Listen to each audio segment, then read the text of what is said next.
It's a mailbag episode. We'll get into how Jayson Tatum can win this MVP, a few what-ifs in Celtics history, and moving the team. All right, let's talk about it right now on the Locked On Celtics podcast. Thanks to Blockbuster Brand, it's holiday season. Drop Drew in the mix, and 3 from KP. No, we not on the Knicks. Flushing competition like Al on Giannis. Juice and Big Deuce, still Beantown's finest. Banner 18 going up in the rafters. Watch the C's game in Locked On after. Karalis on the breakdown. Clutch like a tip from D. White on the breakdown. John on the mic documenting domination. Matter pen a back bay, it's all C's nation. Rain and J's, how we started raising business. How we finish. Locked On Celtics pod, home of the winners. Big. Hey there, welcome back to the Locked On Celtics podcast here in the Locked On Podcast Network. Thank you so much for making this show your first listen. So happy to have you here. If you're new, welcome aboard. If you're one of my everydayers, love having you back. Thank you so much for being here as we just get ready for this regular season. Preseason starts Friday, Abu Dhabi. I'm excited to see how the guys look in their first action. I'm John Karalis. If you're new to the show, I'm covering the Celtics as a beat writer for Boston Sports Journal. I've been covering this team for about 20 years now. This podcast is, 9 years old? It's been doing this for a long time. Today's show is brought to you by FanDuel. You can start the season with a big return on FanDuel. Place your first $5 bet. You'll get started with $200 in bonus bets guaranteed. Visit FanDuel.com to get started. It's a mailbag episode. I asked people to submit their questions at johnkaralis.com/mailbag. johnkaralis.com/mailbag. Ask me whatever you want. Sometimes I answer them here as part of a big mailbag. Sometimes I sprinkle them in throughout the season. Sometimes I just see that I've answered a few of these questions already. They just get answered naturally throughout the progression of the podcast. So hopefully that's the case. Today, we're talking about later on ring night in the jerseys there. A question about moving the team, and I will explain that. Why not? Let's dive into that a little bit. Some what ifs, some real or fake stuff. Taking advantage of our the game I play with Jake Madison on Locked On NBA. But the first questions are about Jayson Tatum, MVP, and the team in general. So Dante asks, "Are you concerned with the potential egos or self-interest of the players going into the season?" I'm actually not concerned about that. It is a fair concern for fans. The Celtics have just won a championship, and this is an opportunity, right? Spotlight's on. It's me. What do we? Give me. So I feel like there's the potential for an ego-driven, self-interest-driven kind of season from a player, just generally speaking. But looking at these guys, looking at how they've approached training camp, listening to Joe Mazzulla, I think those fears, whatever quote unquote fears you might have, should be calmed because I feel like they understand that how they won the championship is without ego, without pushing for self-serving interests. It worked, and over the summer, their self-serving interests were served. Like they, except for by Team USA, but Jayson Tatum sacrificed a lot, and he got the cover of NBA 2K, and he got a massive contract, and he's got a new shoe out again. Everything's going great for him. Jaylen Brown got the finals MVP and the conference finals MVP. And Team USA kind of like overlooked him, but he is, he launched his own shoe. He's got his own thing that he's doing. And things are working out well for him. A lot of guys it's been proven that what they did last year is helping them. So I don't expect them to kind of get away from that. Which brings me to Noah, who asks, counter to your idea on Tatum starting the season slow in terms of his minutes, his MVP case. Great team, but injured and slightly aging. He's in his prime. He basically is making the argument, Noah's making the argument that there's a real shot for Tatum to come out and kind of carry the team early on as other guys see a reduction in minutes and all of that. So what do you think of his MVP case? And to come out, heavy starting the season. I don't think he's going to purposely come out and say, I'm carrying the Boston Celtics this season. I don't think that's his goal. I think he's going to come out and try to play the same way that he played last year. Now, he has tinkered with his jump shot, and that could help him. Averaging 30 points is a great way to get noticed for MVP. And if the jumper is falling at a better clip, then averaging a few more points a game, I don't know if he's going to get to 30 with this team, but getting up to 27, 28 puts you up in that top tier. And just to see shots, a few more shots falling versus a few more shots missing, that gets the attention of some voters. And if the numbers are better, then you've got the narrative of, hey, here's a guy who tinkered and fixed a problem with his shot. He continues to get better. He is playing his best basketball, and he's got the team. If the team is at the top of the East, he's got the team back in the top seed. So there is a path, right, for Jayson Tatum to get the MVP. There is, but that path is not playing differently. It's more shots falling, maybe getting a couple more blocks here or there, a couple more rebounds, just doing the same stuff, but doing it a little bit better. That could be the way that he gets the MVP. And there is the possibility of a correction on the voting side where voters say, look, this is 2 years in a row that the Celtics, let's just assume that they get to 60 wins. If the Celtics get 60 plus wins in 2 straight seasons, they're the champions. You look at the team and you say, are we really going to say the best team in basketball doesn't have the best player in basketball, or one of the best players, or one of the most valuable players? Like, even if Luka has, let's say, because he's one of the favorites, another monster season, if Dallas is third or fourth, is it enough? I know the West is tough, but there is a chance here that voters will say Tatum is doing so much for this team that it's not about just raw points and assists and rebounds. If they look at this, could be the advanced metrics kind of, his plus minus is always super high. And you look at plus minus at the end of the season and say Tatum is, the number 1 or number 2 or number 3 plus minus guy. So maybe he's not averaging certain points with certain guys, but every time he's on the floor, it's a huge positive for the Celtics. Maybe that gets to voters and resonates with voters. At the same time, there's, working against Tatum, Jaylen Brown is pretty damn good. And there are going to be a lot of people who are like, could Tatum be as good as he is if he didn't have Jaylen Brown next to him? A lot of people want to say that Jaylen is the better player, and that's fine. That's your opinion. He's going to get, at least he's going to minimize the argument. And people will say, yeah, Tatum is really good, but you got Jaylen Brown, who is potentially an all-NBA guy himself. And you've got, obviously, Derek White and Drew Holiday and Al Horford and Kristaps Porzingis whenever he gets back. You've got a lot of guys that make it real easy for Tatum to look really, really good. So that could work against him. Now, this brings me to Gavi, who says the MVP seems like a weird award. What do you think about the NBA adding an Offensive Player of the Year award for the player with the best offensive season in addition to the MVP? Which I'm all for it, actually. I kind of like the idea. You have a Defensive Player of the Year.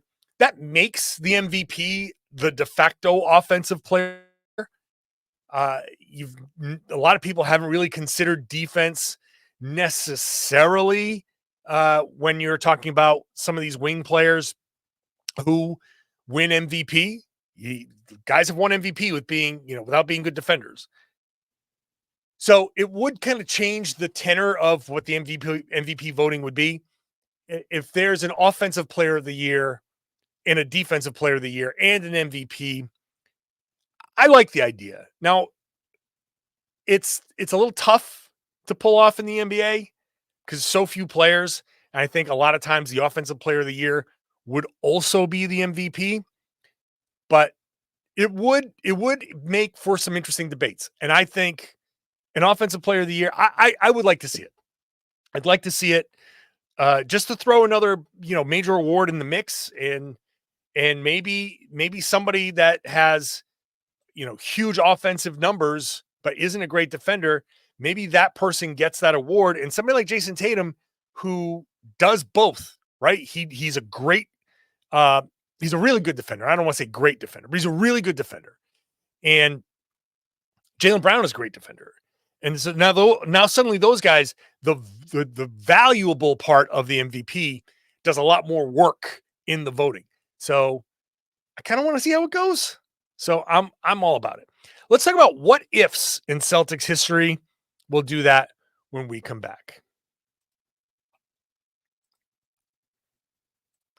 Today's show is brought to you by FanDuel. NFL fans, you can start the season with a big return on FanDuel. It's America's #1 sports book. When you get a hunch in the middle of the game, you can check out the latest stats, view live play-by-play, and a whole lot more on the same page where you place your bets. So if you're watching a game and you're like, wow, I did not expect this to go this way, let me just double check these stats to make sure I'm seeing things the right way. You go, yeah. This is great. I'm going to bet on this in the second half. That's an option for you. It's all in one place. If you place a $5 bet, they'll give you $200 in bonus bets guaranteed, win or lose. So go check that out. Whatever you want to bet on, NFL, other sports. I just looked at the Connecticut Sun 5-point underdogs at Minnesota against the Lynx. They won game one, huge win. Maybe 5 points for Minnesota, bouncing back to save. It's a best of 5 in the WNBA. So maybe they want to. There's a lot of pressure on the Lynx. Might be smart. I don't want to bet against the Connecticut Sun, but I can see the Lynx coming out strong. Place $5, $5 bet. You get 200 in bonus bets guaranteed. Make sure you're setting your limits. Make sure you're setting your budget. Use the tools that are available at FanDuel.com. Gamble responsibly at America's #1 sportsbook. Thanks for making Locked On Celtics your first listen every day. Go check out Locked On NBA. Mentioned that before. I host it with Jake Madison. We're on Wednesdays, and we have a lot of fun covering the NBA as a whole. And when the games start up, we'll be heavy on the games. So it's a great way to keep up with everything that's going on top of the Celtics. Listen to Locked On Celtics first. Listen to Locked On NBA second. Let's get back to the mailbag questions. And Devin, what's the biggest what if in Celtics history? I feel, as me being high on him, it's not moving on from Fultz. What would you say what if Dame never went to Milwaukee? Some would say, what if Dame never went to Milwaukee? What is yours? Okay, what ifs? So let's get to the obvious ones, right? Because I don't think you're asking about this stuff, but the obvious what ifs are: what if Len Bias didn't die? What if Reggie Lewis didn't die? So those are huge, obviously. What if Larry Bird didn't hurt his back building like a retaining wall or doing work at his mom's house in Indiana? That's a big what if. How much longer could he have gone? Were there more championships involved there for the Celtics? But if we want to say, biggest what ifs in Celtics history, I mean, Havlicek hurt himself. That cost the Celtics a championship in the 71, I think. No, I forget what year it was. Drawing a blank, but he hurt himself. That if there, Kendrick Perkins blowing out his knee. There's a what if. What if Kevin Garnett doesn't get hurt in 2008, 2009 season? You hear a lot of people talking about that team. Brian Scalabrini's big on this. That team, that next year team, and I believe this too, was better than the 2008 team. 2008 team won a championship. They had a great regular season, struggled a little bit in the postseason, and then came out that next year just blazing. What if KG never gets hurt there? Do they win 2 in a row? Do they win 3 in a row? I mean, they went to the finals that next season, and that's with, KG not being the same. There are a lot of questions here. That Celtics team was good enough to three-peat, and they only got one out of it. So that's a big what if. More recent what ifs. What if Isaiah Thomas never hurt his hip? Would that have changed the Kyrie Irving thing? Obviously, what if Gordon Hayward never snapped his leg there? There are a lot of injury related things. So there are draft picks that could have panned out along the way, but all of those what ifs, I don't know. The biggest ones are obviously to me the Len Bias and Reggie Lewis deaths. It's forever going to be those two, because you can start going down the road of that Celtics run continues going. If we don't know what Len Bias would have been in the NBA, but there's nobody that doubts that he would have been amazing. So if he was as advertised and Reggie, continued on the path that he was on, that Celtics team could have, this whole thing changes. The whole thing changes, because then Rick Pitino doesn't join the team, and Paul Pierce never joins the team. And this whole thing, like, talk about butterfly flapping its wings and causing a hurricane on the other side of the planet. That's all. If those two guys live, so much change. The entire course of Celtics history changes. So that's absolutely the biggest what if in Celtics history. Who knows what happens? What happens to Paul Pierce? He never becomes a Celtic. That means KG never becomes a Celtic. We never get 2008. Would the Celtics be sitting on banner 18 now? Would they be at banner 22? Would they be at banner 17? Like, who knows where they would be? Maybe they'd be at banner 16 for all we know. So yeah, those. I mean, we could do a whole week in the off season, just go down that road. Paolo says, I really love the real or fake game you play with Jake Madison on Locked On NBA. Thanks, man. Appreciate that. Can we do it here a bit? Sure. Here are my takes. Number 1, real or fake? JB will start the season playing out of his mind and close to an MVP level. I think that's real. I think Jaylen is motivated for a few different reasons. Some team-wise, some personal. I do think that he is upset at how the summer went with Team USA, and he's got something to prove there.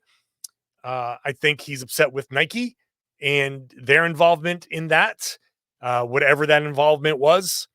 I think he has the new shoe line that he wants to show. Hey, look how good I play basketball in these cool new shoes. So that's, some self-serving interest. Sure. I think, and then obviously the motivation to win another championship. So Jaylen has started, I think, pretty well. So I feel like it's real that Jaylen will start playing really, really well. And it wouldn't be the first time he's started so well that people have asked, hey, wait a minute. Is Jaylen the best player here? So we'll see. Next, Peyton, the logo Pritchard, will make at least 5 deep buzzer beater threes before the end of the year. Fake. I don't think it's 5. He might make a couple. 5 is a lot, actually. 5 is a lot, and I know that we've seen him do it a lot. I don't know. I didn't see how many he did last year. 5 would be incredible. I would love to see it, but I'm going to say fake because that is a lot. Real or fake? JT will average double-double in points and rebounds and will post a career high in 3-point percentage. The double-double, yes. I think he will average a double-double in points and rebounds. That's not out of the question. He's been Boston's best rebounder over the past few seasons. He's gotten up to 8.1, 8.8. I think a couple more rebounds, he can get to that. So I don't know. I didn't realize he averaged 27 points a game last year. I thought it was a couple points lower than that. He can still look, a couple more rebounds with Porzingis out. I think it's doable. Double. Now, career high 3-point percentage. His best is 40 point. No, his best is actually his rookie year, 43.4. That's not happening. He's not averaging 43.4. If he does, then yes, he will get the MVP. I'll put it to you this way. If I'm wrong about this, I'm saying fake. But if this is real, then Jayson Tatum will get the MVP. If he can get 44% from three, which means he will certainly average 30 points a game, and he's averaging a double-double, book it. MVP runaway. And finally, in case a streak of 3 consecutive losses, Mazzulla will swim among sharks with some cut bleeding in his body. I think he just does that for fun anyway. Like, would you be surprised if Joe Mazzulla just sliced his hand and dove into the water at Cape Cod, somewhere on the Cape, with the signs, "Do not swim here, sharks"? He'd be like, sounds like a challenge to me. Slice, dive in, swim. I can totally see him do that, just so we could fight the shark. So that's real. Up next, ownership question. Moving? Nah. I'll explain why that is just absolutely impossible. And an interesting question about the game night jerseys and people being goofy. That's all coming up in just a second.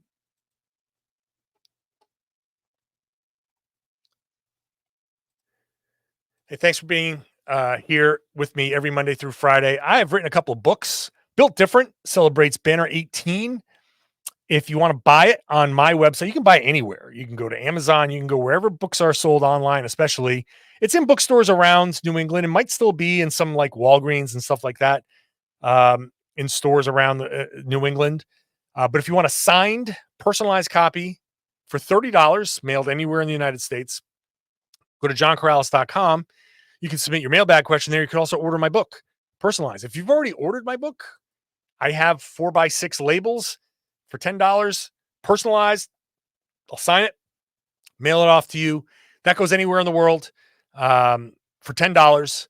And yeah, it's a great way to just have that personalized copy. If you've already bought it, you don't have to buy a second copy of the book. I don't want you to do that.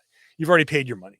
So just pay the $10 extra to get the personalized copy. All right, let's finish off this fun little mailbag, starting with Dio, who says, in your opinion, with new ownership looming, what are the chances that the Celtics relocate to another city? Oakland A's. 0. I want to make sure people understand.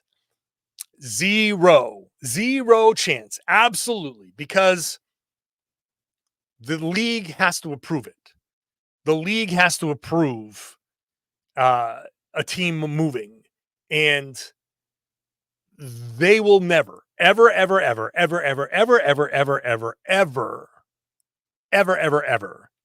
approve the Boston Celtics moving and going to another city. They will never be the Las Vegas Celtics. They will not be the St. Louis Celtics, although Jayson Tatum might be like cool with that. They will forever and ever until the sun's earth be the Boston Celtics. And then the Boston Celtics will play in the middle of the sun, wherever Boston is in there.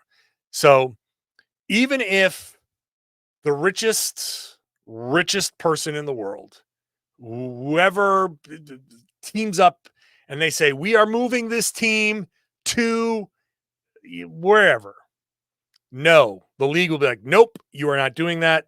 We forbid it.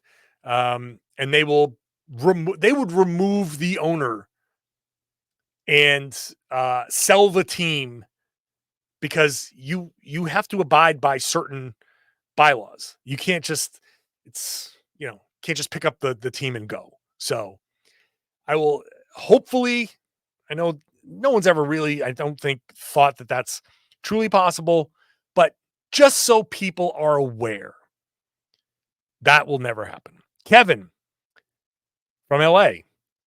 Thanks for holding it down behind enemy lines. Fun thought. Do you ever see the Celtics unexpectedly wearing their 2020-21 City Edition jerseys, the banner jersey on ring night, just like how the Warriors' last home game in Oakland unexpectedly brought out the We Believe jerseys? Well, that would be fun. I think it would be kind of super interesting to have the Celtics wearing those banner. That I endorse that. I endorse that thought. I don't think they will because Nike is, pulling the strings, and I don't know. Maybe the team will just be like, you know what, we'll take the fine, if whatever.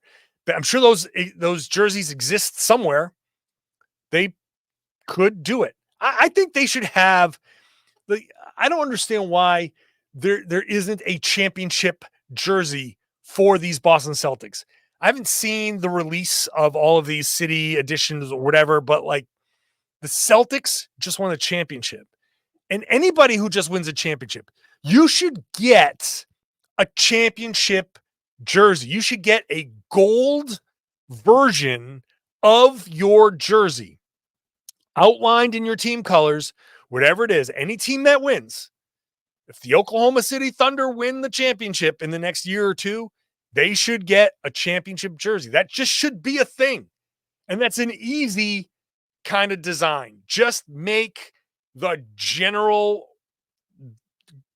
uniform gold. People will love it. People will buy it. People will eat it up. You don't have to go crazy. And I've seen the mock-ups where people have the Celtics across the chest and the eye is the Larry O'Brien trophy. That's so easy to do. Do it. Come on.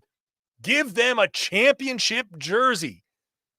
These ideas are so easy. I don't understand why Nike, does nobody think over there? Does nobody think?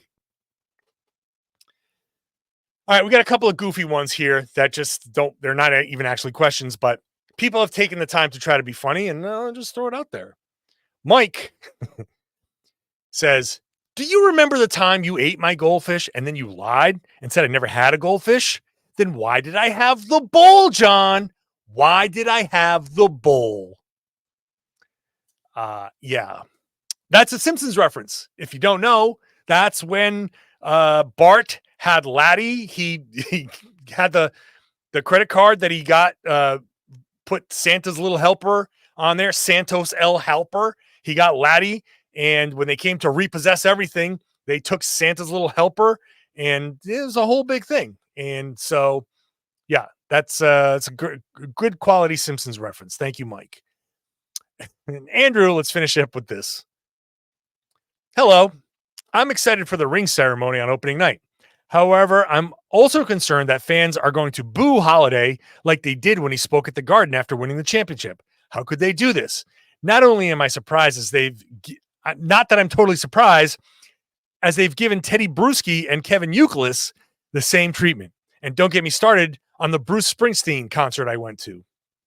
It's a good bit. It's a good bit there, Andrew, who is pretending not to know that Drew and Uke and Brewski and Bruce weren't boos. That's the joke. If you didn't get the joke, that's me explaining the joke. Thank you for submitting jokes. Some people just want to get their jokes off. Hey, I'm here for you too.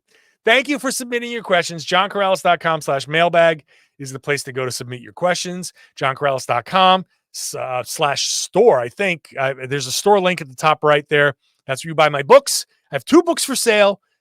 You can buy either one, both if you want. Go check them out if you'd like. If you're not a subscriber at this point, please subscribe. And I'm excited to get ready to start this season. So I'd love to have you on board. Get onto that YouTube page, get into the comment section, and I would love it if you shared the podcast. Tell everybody they should be listening to and watching the Locked On Celtics podcast here on the Locked On Podcast Network. It's your team every day.